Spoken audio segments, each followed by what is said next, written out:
All right, this is Cardinal Country. This episode is brought to you by Johnson's Automotive off Northland Drive, just north of Big Rapids, fixing foreign and domestic vehicles. Johnson's Automotive serves the area with honesty and integrity.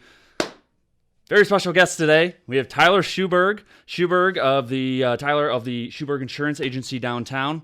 So if you've heard that name, that's probably why. You are a BRHS alumni class of 1998, Ferris State alumni class of 04, played football at both. And then you played under Coach Randy Park, correct, at Big Rapids, and then Coach Jeff Pierce at Ferris State. Yep. But coming into this, you had, I thought we were going to talk about, hey, some high school stuff, what you remember, all that. Glory days. Yeah, and then like, hey, also when you're at Ferris State, turns out 1998 was one of the most interesting seasons in Big Rapids football history. Yeah, it was really a changing point, and I want to thank you for having me again. Like I told you, you're very bold for having me on here because I have a face for radio. So hi out there.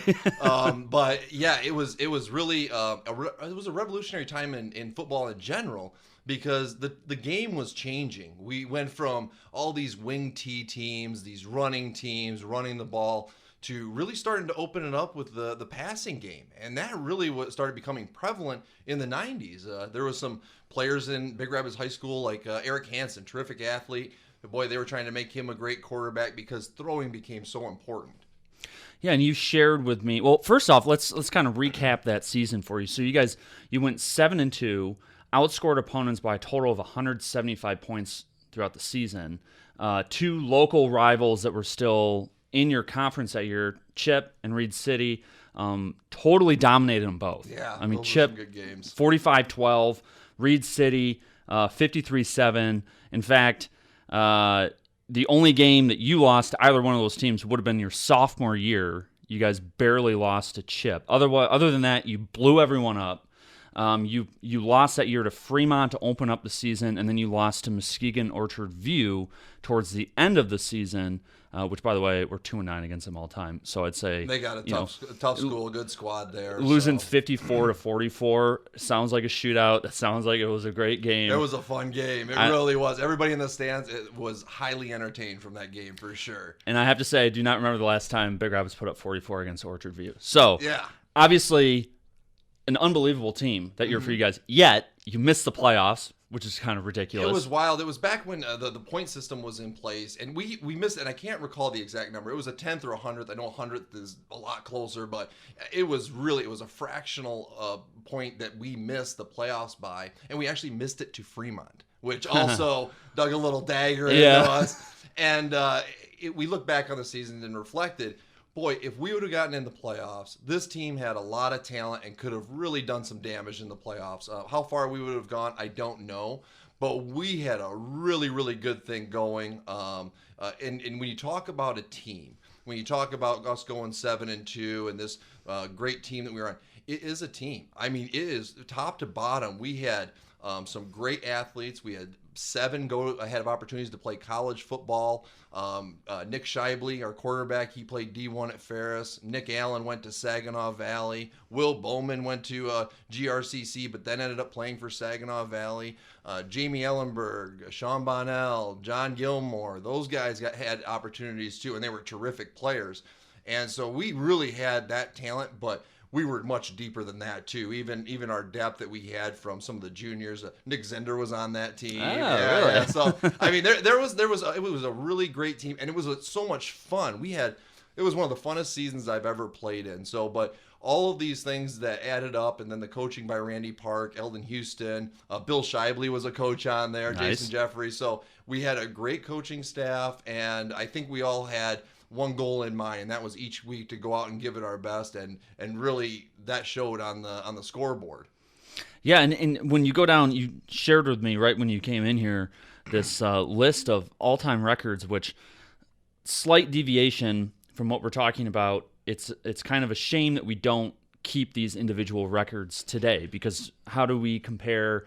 Like I think it was the 2000. Would have been 2003 or 4 yep, 2003 team, right? That Cole Meredith was yeah, on, Cole, terrific Hansen, wide receiver, played Cerny, for Ferris. Cerny was Asa, on Asas, Big Mo. I mean, Big Mo. I mean, that was a super team too. Yeah, Seth Lattimore. I mean, those guys. They were Corey Peterson. I mean, I can go down the list. I had the opportunity to stand on the sideline there as a freshman and be part of the team that got the crap kicked out of him, on off days. But it was so. It's like my older sister was in a lot of those. Was in that grade, not Cole. She was one below Cole. But so I knew a lot of those guys, and it was so much fun to look at and watch. But I don't know how they compare to someone like Larry Schuberg, shout out. Guy was a monster when you show me these stats. Or you, or Nick, a lot of these guys. It's what's really cool is, I'll give you an example before we kind of talk about some of these records that 1998 team set. When I looked at the record books, because they stopped them and they don't record them anymore, which is unfortunate. But those were people that I actually aspired to, people that I looked up to. And one name that jumps out to me is Alan Hatchew. Cousin of mine, he's still in Big Rapids, great guy, great athlete. And I saw so much of myself in him. He was tall. We were both tall and lanky. But he had terrific hands and made some amazing catches. And I'm like, that's the kind of receiver I want to be. And so when you see these players or hear these players and you don't have the numbers associated to back up some of the great things that they did, and because time goes on and we forget. It's hard to recall all the great players in the past 22 years and their accomplishments, right? Like, I couldn't go back there and say, hey, I know this guy did this, and the other thing. But what was nice about our year is that we did, up until that point, still keep records. And when you look at the record book, the whole team, we just shattered what was going on. Besides the rushing record and rushing TDs, we set every other record in the books. And that is, Nick Scheibele had career passing yards, career passing touchdowns, single game passing touchdowns, all those good stuff. I mean, myself was fortunate enough to be on the receiving end from Nick. But here's another fun fact. Out of the top 5 most receptions in a season, myself and Will Bowman were both on that list in the top 5.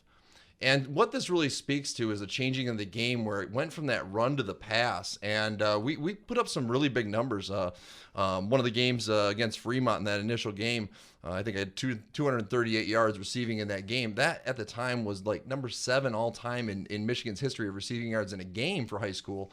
Now it's barely in the top 50. And you can see how the game has changed to where there's more passing, the quarterback is more important, the receivers are more important, and having that element of a deep threat. And so you can see the evolution through these stats because we were on the cusp of it. We were really the changing of the guard, or the changing to the new age of how football is played. Couple other shout outs on here. Todd Shellhammer, probably one of the best all-around linebackers I've ever seen. He set the tackle record by almost 100 for career tackles. He did play as a sophomore, but it was well-deserved. He was so ready. He could have played as a freshman, to be honest with you. And he also set the single-game scoring record, too, that year. So one record that I'd like to point out that was a lot of fun was the interceptions record. It was the oldest on the books. I didn't beat it, but I tied it. 9. Bob No, back in 69. Shout out to Bob No. It's just amazing, though, because it feels fun to look at these records and to look at the people that were behind them, because these people not only represent themselves, but listen, I'm a receiver. I can't do anything unless somebody throws me the ball. You know what I mean? So it's one of those things where it is all team dependent, and every player on that team should be proud of every one of those accomplishments because they helped in that. The line has to block for Nick. Nick has to throw the ball. Will Bowman or myself has to catch it, right? Mm-hmm. Or Rob Horn, he was the tight end then. So you have to have that team chemistry to do that. And I think what made us special is all of us as athletes, we were all super competitive. We would go and play anything at any time. And I'll tell you a fun story. Nick Allen was one of the best athletes I've ever seen as far as strength, speed. We're talking 240 pounds. He ran down a guy who ran a 4.3 in an 80-yard sprint, and that was in college. So this is the type of athlete we're talking about. Now imagine this. Nick and I, one of our little secret favorite pastimes was to go play tennis. Play tennis. We go out and play tennis because we just wanted to play something, or whether it was driveway basketball or whatever. And I think that separates a lot of great athletes is they always just want to compete. They always want to play, and they always have the want to and drive to want to have the ball, want to get the ball. And you can see that separation, especially with our class. It was top to bottom like that. So we used to sneak into the old Ferris gym, the HPE building, and play against college kids when we were 8th grade freshmen in high school, because we could run with players that were older, bigger, and stronger and faster than us. Oh yeah, our whole freshman team would go there. And if we didn't find pickup games, we played our own scrimmage against ourselves, because we just were that passionate, and we all enjoyed playing the game. You know, you have to have a passion for it, and all these guys do. So it's pretty special there. But yeah, it was a really terrific season, and you know, we started off the season against Fremont, and Fremont was they were a tough team. They had a preseason all-state wide receiver. I think Rebel Smith was their quarterback. And you'll have to look this up. The name escapes me, but they had a head coach who was very well known and is very successful now. Nick Shively told me who it was, and I'm sorry I don't have that off the top of my head. But they jumped out on us by 28 points, like in the first quarter now. And before it was just one of those things. The football started bouncing the wrong way. And next thing you know, we're down. We lost one of our really good linemen, Eric Rosen, that game. And he's a friend of all of ours. So that hurt a little bit. But we never gave up. And we kept fighting back. Nick Shively had some great runs. Nick Allen made some terrific plays. You know, I had 238 yards receiving, but it wasn't enough. It just wasn't enough to come back. We had built too much of a hole. But after that, we knew what we had, and we really felt like we let one slip, and we're like, that's not going to bite us in the playoffs. Huh, right? Ended up kind of coming back to bite us. But that season had so many amazing moments. And for some of the local fans here, especially with like Reed City and Chip Hills, Reed City came in, and it was actually our homecoming that year. And their team came in, the entire team. And when I mean the entire team, seniors to freshmen. And they took all of them dressed. And they walked around our field while we were warming up. The whole field just walked right around it. And we're just looking, and they looked like they had 80 deep in players, you know, and this and that. We've got our 20 or 22, you know. But there was definitely that whole rivalry sense, though. I mean, it heightened it. It was great. It was a privilege to be able to play in that game. We obviously did very well in that game. 53-7. Yeah, it was. I think when all things are said and done, it's what you do on the field that counts. Yeah, and that year I would say depth wasn't really that big of a help for them. No, not really. The other players that packed the buses, that was just extra gas money. So, but that was a terrific game. And then the matchup of Chip Hills, that was we were friends. Our group was really good friends with a lot of the good athletes that were there. Brian Fountain, Taylor Durr, Joe Blackmer, Chad Paulson. A lot of these guys were just terrific athletes. They were really good in basketball. They ended up beating us in basketball our senior year, and that was the first time they beat us. So tap a hat off to them. They got us, but we had owned the courts and the field and everything up until that point. And this game was no different. But to go against your friends from another school, and that rivalry and that competition that we all sought was there. And at first it was kind of competitive, and then we kind of blew open the doors. Nick Shively in that game made probably one of the most tremendous runs I've ever seen. And it was funny because John Raffle from the Pioneer just did a story on the 98 team. Yeah. And this made the cut in there. And Nick ran, I mean, he must have ran almost 200 yards. He ran sideline to sideline, I think, 3 times. What? And it was a 70-yard run where he got caught at the 3-yard line. Oh.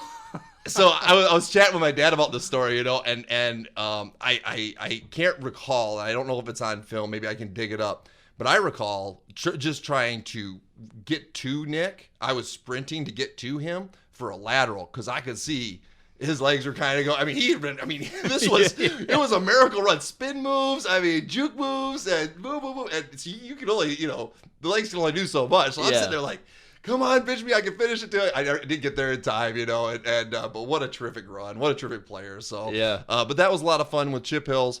The big game that we all had on our calendar though was Orchard View. We knew what type of team they were. But to get to them, we had to play Manistee. And Manistee had this gentleman, this fullback named, I think it was Mike, but Supanowski. And we played at their homecoming. And they were up 17-10 on us, and they were dominating us. Wing T, this guy was 250 pounds. He was just like our Nick Allen. They were so similar. Supanowski actually went and played for Central Michigan, right in our backyard here. So he went to play for them as a fullback. And there was one play that really changed the game. And it was 4th and 1. Second half had started, their first drive. 4th and 1, they give it to Supanowski, and Nick Allen meets him in the hole. The battle of the beasts, so to speak. And Nick Allen won, and we all went nuts.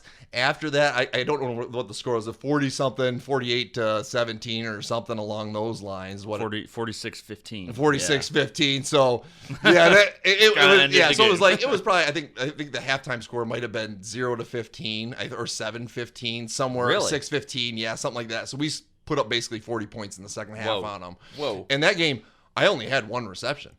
This was Todd Shellhammer's game. I'm just going to throw that out there because he set the most points scored in a game, 31 during that Manistee game. So he was a monster. And then obviously with Nick Allen's stop there, it was tremendous.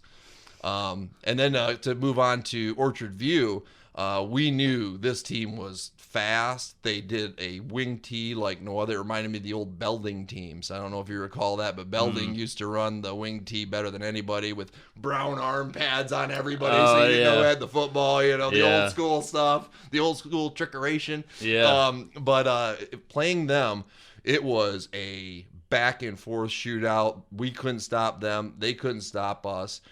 We did win the turnover battle. I recovered 2 fumbles in that game. But that game, it was windy, and we were able to still throw the ball. I think I had 217 yards that game. And we were really able to, Nick Allen had some great runs that game. Nick Allen was almost unstoppable that game as a running back, as a fullback, the monster of a man there. But it was really a tremendous team effort to go back and forth with them. But we fell short on the shootout, and we tried our best. And I know everybody was a little upset after that game, but wow, to have everybody put out their A effort and we come up short. Hey, sometimes you don't win the game, but that was a big moment. Big kind of, we knew that now we probably aren't going to make the playoffs, even though we're 7-2. Yeah, isn't that why? So crazy. we even knew, we were like, okay, this is going to be a toss up, a crunch till the end. We need to score points and everything like that. But I will allude to maybe a second part series about college. At this game was, I ended up going to Grand Valley first. I needed to get away from Big Rapids, find myself, all those things as a young person. And so I went to play for Brian Kelly right away in 99. And at this game, Brian was not at this game, but his wife was. Really? Yeah, really. And so you got recruited by his wife? So yeah, I'll get it. So Okay. so it's good because he brings this up when we're doing my interview later on, and we'll talk about it then. So there was I had 200 and some yards, right? So there was a lot of yardage there. I had a lot of catches, 8 or 9 or something like that. And a lot of them were diving and things, so there was a good display there. But the old Odell Beckham catch? Mm-hmm. Okay. I made that catch. Really? Yeah. And so this guy's on my hip. Nick threw it up, one hand behind the head. I think I got only 3 fingers on it too, to be honest with you. And pulled it in. And right then, Brian Kelly's wife calls him. And she goes, I don't know who you're recruiting for receiver, but you need to see this guy. Really? And that got me a scholarship to go play at Grand Valley. So pretty cool. I was like, all right, hey, there you go. There's my ticket. But so Brian Kelly's wife was the one who recruited me. That's awesome. That's awesome. Yeah, there's video of it. So, it's pretty cool. We were able to have some highlight tapes as a team and relive some of those plays through those things. But again, hey, everybody's got a block to make that throw happen, so it's a team effort. Yeah. But hey, I'm going to punch my ticket to GV right now. That's unbelievable. Yeah, so, a couple other things too. Cap the season. Nick Shibley at our very last game, I got injured. I injured my knee, 22 yards short of 1,000. My number. Oh, it's weird, but hey, I'll take it. But anyways, Nick filled in for me at safety, and Nick Shibley at the very end of the game got an interception and tied the Michigan State high school record for a return for a touchdown for an interception. It was like 105 yards or something really? like that. Yeah. And he picked it off so smooth, and he's running down the sidelines, and I'll never forget, it is still probably the biggest hit I've ever seen live, and it was Nick Allen. One guy was going after him, and Nick Allen, remember we already talked, he's a big guy, strong, all that. I mean, he almost put this kid in the ground. And yeah, that was I was like, oh, and that was the last play of our season. So to go out on that note was like, that's wow, not so bad. Yeah. Not so bad. You know, I was bumming because I was hurt, and if we did get in the playoffs, I didn't think I was going to be able to play. Yeah. Anyways, but I was just so, I remember just being overcome with emotions as your senior year and sitting there, but to be able to watch and cheer these guys on, man, did that mean the world to me. So just to see them, you know, succeed, and because you want to be a part of the team, you want to help, you know what I mean? So I was just so proud of those guys, and they did just such a terrific job. It was fantastic. Well, and by the way, that is the only time we've ever played Comstock Park. Was that game. That's why they're not playing us again. Yeah, they lost by 36. They'll never forget Nick Scheibele. Which, I mean, Nick, you go down the single game passing, 1, 2, 3, 4. Top 4 are him. And then 1981, Kevin King. But, I mean, he had 316 yards, 247 yards, 224 yards, 214 yards. I mean, throwing 3, 2, 5, 2 touchdowns. I mean, what?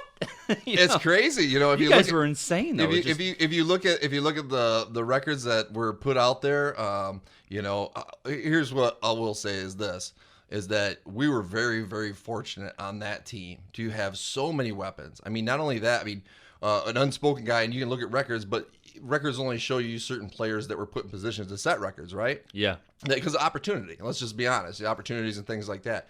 Well, you know, there was great players on our team like TJ Schuberg. You see his brother Larry on there. TJ was probably one of the best running backs I have ever seen. I mean, all the way from 8th grade on, he was a fast Larry. And, you know, he had some cramping issues with calves and such, but wow, he was so talented. And then next to him was Todd Shellhammer, the great linebacker. But Todd was a really good running back too. So it was like we had great running. They didn't set the records per se, but wow, that backfield could imagine anybody, especially with Nick Allen as your fullback, as your lead blocker. So it was a really, we could have done power, we could have done passing, and it was funny because we did do that. I mean, there was some games where there was one game I don't even think I had a catch. That Manistee game, I only had 1 catch. So there was so many different ways this team could beat you. That's what made it really terrific to be on. And again, with the camaraderie that we all had, you know, I mean, it was just, it was fun to be on. It was a great time. Yeah, it's pretty cool. Just, I mean, hearing your stories, going through, looking at these records too. You know, you're talking about the OV game. You have Nick that set the single game passing record of like all time in that game with 316 yards, 3 touchdowns. And then that's not even your best game, because that is your 4th best game on here. You had, 8 receptions, 2 touchdowns, 207 yards. That's not even your best game. The Fremont game was your best game statistically on here. But, I mean, to be able to throw up 44 points again against a team like that at any age. I mean, right. Because you look, that team, I just looked it up, that team lost two games in 2 years. Right. That OV team. I mean, so to be able to come back from that, it just sounds like one of those magical seasons. It's so cool to hear about and special. see this. Yeah, I'm really glad you had these records too, because it really just paints the picture of like what you're talking about. Like, holy crap, man! Like, I mean, you guys. I've known Nick a long time. I had no idea. I knew you played football. I didn't really know he played football. Exactly. And so it's cool to kind of rehash these stories and bring them up because it's a snapshot in time. And I think that's what records really show you, is a snapshot in time. And it's unfortunate they don't keep them now, but I know that there's a way to kind of go back and look up and maybe calculate all that. And it'd be really interesting to know. I'd love to see that. Just being kind of a sports historian, I play fantasy sports. Oh, yeah. Stats, right? Stats. Oh, yeah. So Stats now does that stats. mean individually that I'm all hung up on them? No, but it's cool to compare that. You know, I think it's special that we had never had a 200-yard receiver and did it twice in a season. Yeah. You know, so I mean, that just shows you how quickly we could be so prolific in our offense. And we had myself, but we also had Will Bowman on the other side. Will Bowman, he went to GRCC, then he went to Saginaw, played cornerback for Saginaw. He was getting NFL looks at Saginaw, and he was a terrific swing back / receiver. he could do it all. So we were kind of like, I don't really necessarily call myself Thunder because I think I weighed 173 pounds in my senior year, but we'll take whatever. But it was definitely a Thunder Lightning combo with us, the tall go-get-it guy, and then Will with his hands and speed. He was a terrific complement. So Nick really had some weapons, and it shows in the stat books, but those are a reflection of everybody's contributions to that. And that's just really important that, what could be done after this? What's the possibilities? Well, you can see what's possible. You can see something to strive to, much like I strove to, be a lot like Alan Hatchew, or some of these other guys that are on the books. Larry Schuberg's name still comes up. And there's been other great high school players that come up that aren't on this record book. I mean, we could talk about J.L. Holdsworth. I might drop J.L. Holdsworth in the college line. I got a few J.L. stories for you. Yeah. Because he was a monster of a guy too. Probably one of the strongest guys ever to come out of Big Rapids High School or to ever play for Ferro State University. Yeah. And but that tradition, those things. Hey, we do strive for great things. We are a great program. Here's what we do. And you can show that. So I think those elements are really important. But the most important thing is that football is back. And all those people out there that are playing high school football right now, you get to make your own memories. And this is something that, 22 years later, I'm getting a chance to talk about our old football team.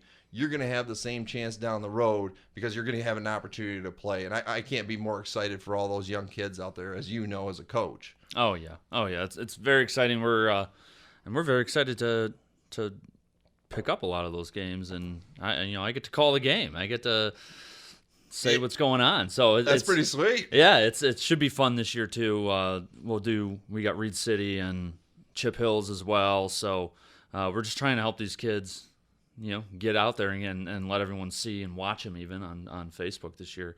But that's something that for baseball, we kind of chatted before we started here, that for me, it's the same boat where I know where I was because I had Chris Jensen, the father of Ryan, who I played with, kept stats. Mm-hmm. Since then, I know nothing until I started coaching 5-6 years ago. Right. So all those kids in between, I don't know. And they know what they did, but it's so nice to kind of compare generations too. Yeah. I mean, I wish that this record book was actually a lot longer and it showed more players that had more opportunities in there just to put their names in there, because then you can timestamp things, you can see the change in the game, maybe during and I'm not saying that this happened, but maybe in 2010 we went back to running the ball so much because we had a great running back. Or maybe in 2015, the passing game's back and we're smashing records again. Because I will say this about records.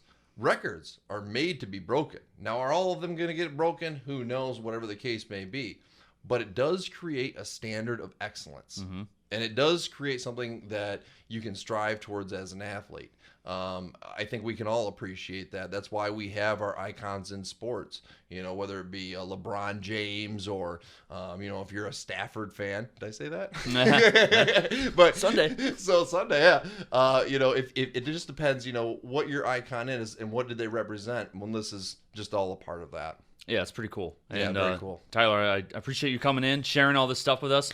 We'll have you come back and talk a little bit more about Ferro State, your career at Ferro State. Hey, that sounds great, and thank you for having me. I see the camera's still functioning. I must not have broke it, so that's good. And anytime to talk about sports, especially having the opportunity to relive some of these glory days and bring up some of the names of the players and their contributions, really appreciate that opportunity, so thank you. Last thing I'll say about it, too, is that it really takes the guys who are, I was a great player in high school. It actually backs that up. Right? Like someone like Larry. It's like, Larry used to be pretty good in high school. You're like, I hear that all the time. No, he was. Look at this. He was a monster, It's pretty cool. But Matt Dean still holds the record, right? Yeah. So it's like you get to have that fun banter back and forth. And I know there's hopefully there's a lot of people that get an opportunity to hear this, and it gives them an opportunity to reflect on those glory days that they had. Because just as these are important to me and maybe, as a stamp on history, all those years mean so much to everybody else too, their own personal stuff. So that's something to be recognized. Oh, absolutely. Yeah. All right, Tyler. Thanks. Hey, thanks, JT. Till next time. Yeah, till next time.